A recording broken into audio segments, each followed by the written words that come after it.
My dear students of class 7th, thank you of all. Today we are going to read about present perfect continuous tense. Present perfect continuous tense. हम लोग इसके पहले present का indefinite, continuous, perfect और आज perfect continuous tense पढ़ेंगे। जैसा कि हम देखते हैं एक एग्जाम्पल से कि वह 2 घंटे से पुस्तक पढ़ रहा है। यदि इसमें से समय 2 घंटा, 5 घंटा सुबह से या 3 बजे से इसमें आता है, इसको हम निकाल दें तो क्या रह जाएगा? वह पुस्तक पढ़ रहा है, वह पुस्तक पढ़ रहा है। अर्थात ये प्रेजेंट कंटिन्यूअस टेंस को इंडिकेट कर रहा है। तो इसका मतलब ये हुआ कि हमारे वर्तमान काल में काम को कंप्लीट होने के साथ साथ, जारी होने के साथ साथ हमें उसमें क्या दिख रहा है? कौन बताएंगे? हमें उसमें दिख रहा है इस सेंटेंस में या इस टेंस के प्रत्येक सेंटेंस में हमें एक अलग से समय दिया हुआ ठीक है, अलग से समय दिया हुआ है और वह समय जो है निश्चित होगा और निश्चित होगा, जिसके लिए हम लोग सिंस या फार का प्रयोग करेंगे। तो इसके बाद हम ये देखते हैं कि इस सेंटेंस के वाक्यों में रहा ही रहे हैं के साथ साथ हमें समय भी दिया रहता है। वो समय निश्चित और अनिश्चित, जैसे 2 घंटे से, 4 घंटे से, सुबह से, 1 सप्ताह से, 1 वर्ष से, ये समय अवश्य दिया रहता है। यह सेंटेंस हमको प्रेजेंट परफेक्ट कंटिन्यूअस का बोध कराता है। हम चलते हैं इस टेंस का हम अब सेंटेंस पर, जैसे पहले हम पढ़ चुके हैं एफर्मेटिव या असर्टिव सेंटेंस, उसी का निगेटिव और interrogative, last interrogative plus negative. तो सबसे पहले फर्स्ट ऑफ ऑल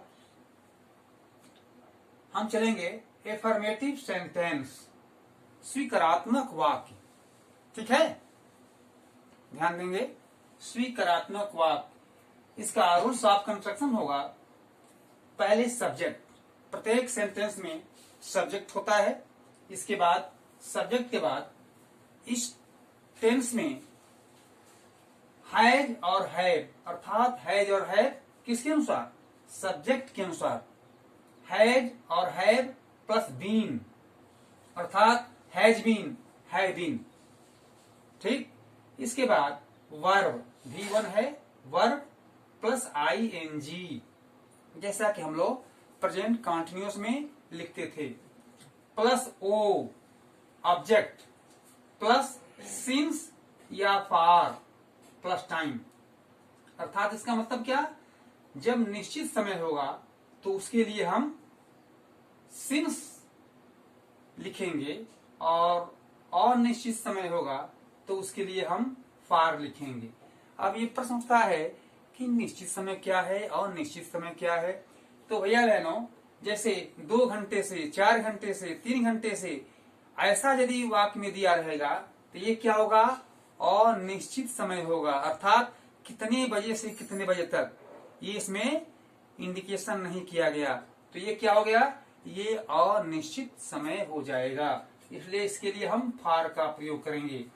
और जब हम देखते हैं कि 3 बजे से 4 बजे के बीच वो काम कर रहा है, वह 4 बजे से पढ़ रहा है, ठीक है, वह सुबह से पढ़ रहा है, ठीक है, वह 1 सप्ताह से पढ़ रहा है, तो इसका होगा ये निश्चित समय है, तो इसके लिए सिंस का प्रयोग करते हैं।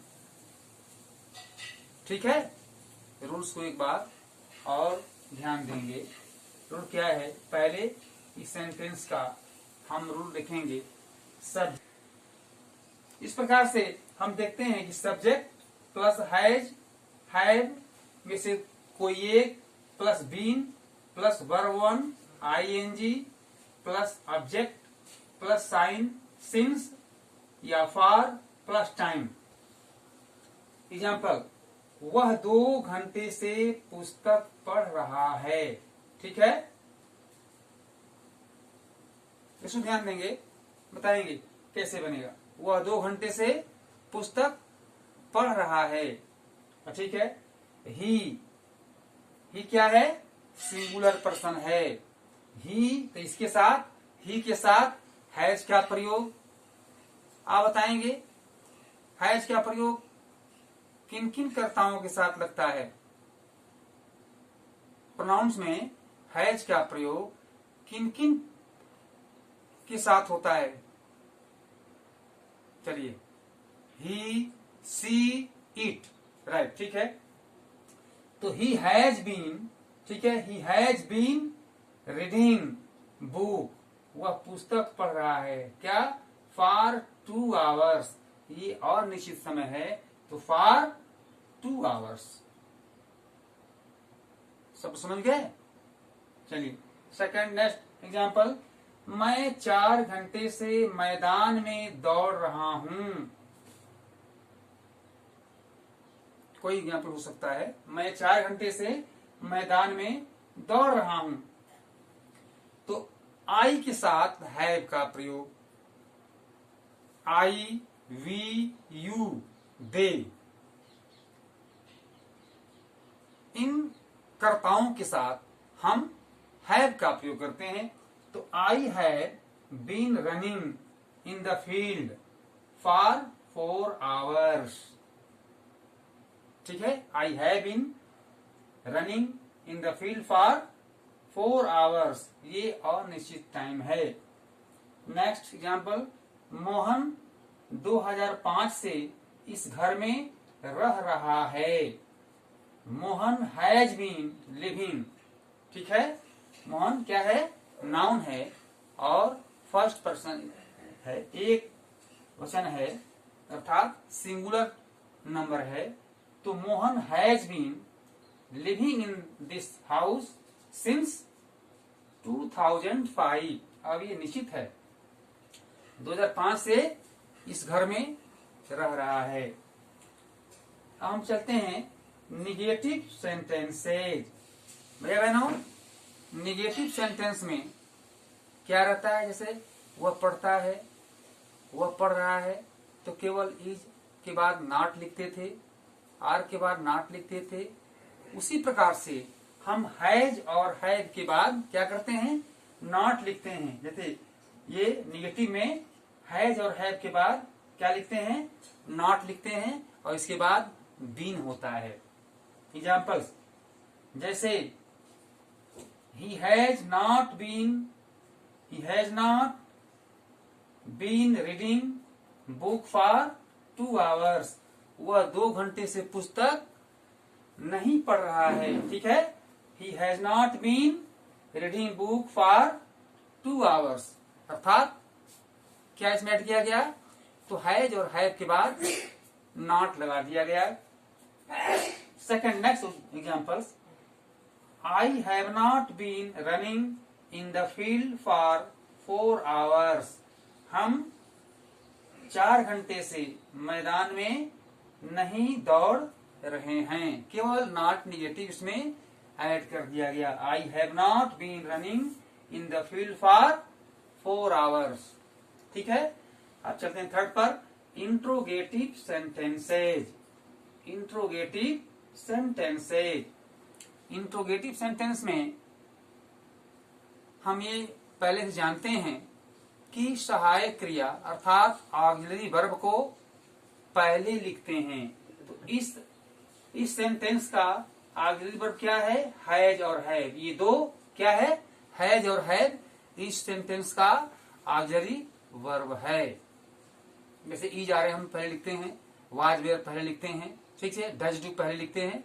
ठीक उसी प्रकार से ये प्रेजेंट परफेक्ट कंटीन्यूअस टेंस का ये जो ऑक्सिलरी वर्ब हैव और हैज है, इसको प्रश्नवाचक वाक्य में सबसे पहले लिखते हैं।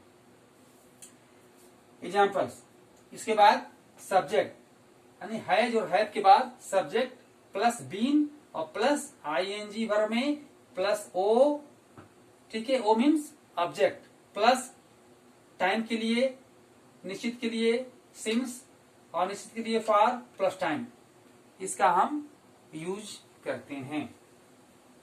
एग्जाम्पल्स, क्या वह 2 घंटे से दौड़ रही है, ठीक है, क्या वह 2 घंटे से दौड़ रही है। हम ये जो लिंग है उसका हम लोग प्रयोग कैसे करते हैं, किसी सेंटेंस में कैसे हम जान जाएंगे यह सेंटेंस स्त्रीलिंग है और यह सेंटेंस पुल्लिंग है। तो ये कर्ता के बाद ये जो हम देखते हैं सेंटेंस में अंत में रही है, रहे हैं, रहे हो, ये हमें ज्ञान करा देता है कि यह सेंटेंस का स्ट्रक्चर कैसा है। क्या वह 2 घंटे से दौड़ रही है, हैज सी, ठीक है, पहले हमारा ये हो जाएगा ऑक्सिलरी वर्ब, सहायक क्रिया पहले, has she been running for 2 hours, क्या वह 2 घंटे से दौड़ रही है, और क्वेश्चन मार्क हिंदी में भी और क्वेश्चन मार्क इंग्लिश में भी।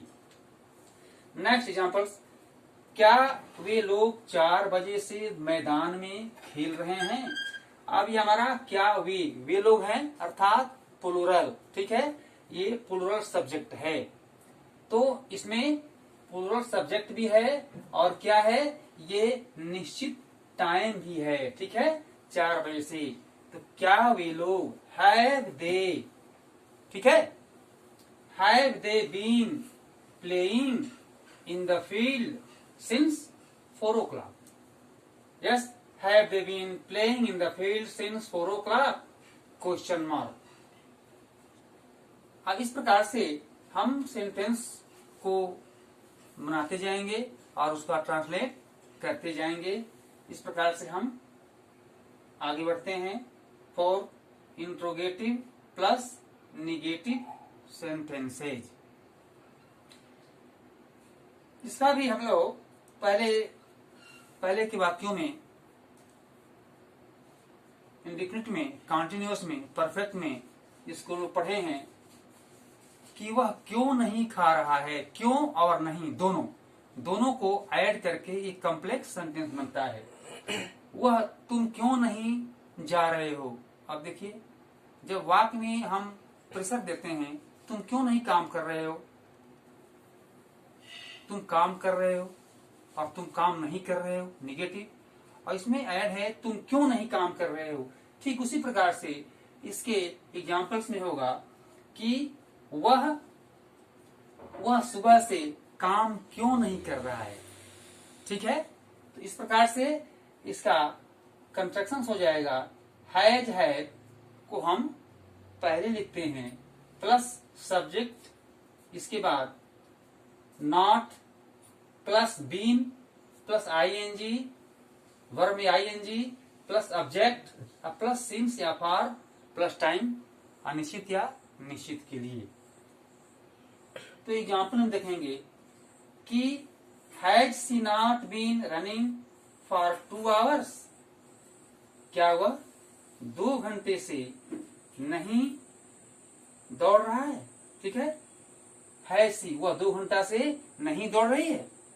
Has she not been running for 2 hours, क्या वह 2 घंटे से नहीं दौड़ रही है। दोनों आ गया, नहीं और क्या। Next examples, have they not been playing in the field since 4 o'clock। Have they, ये प्लूरल सब्जेक्ट है। Have they not been playing in the field since 4 o'clock, क्या वह 4 बजे से 4 o'clock 4 बजे से मैदान में नहीं दौड़ रहे हैं, अर्थात ये हमारा प्लूरल सेंटेंस है। तो have they not been playing in the field since 4 o'clock।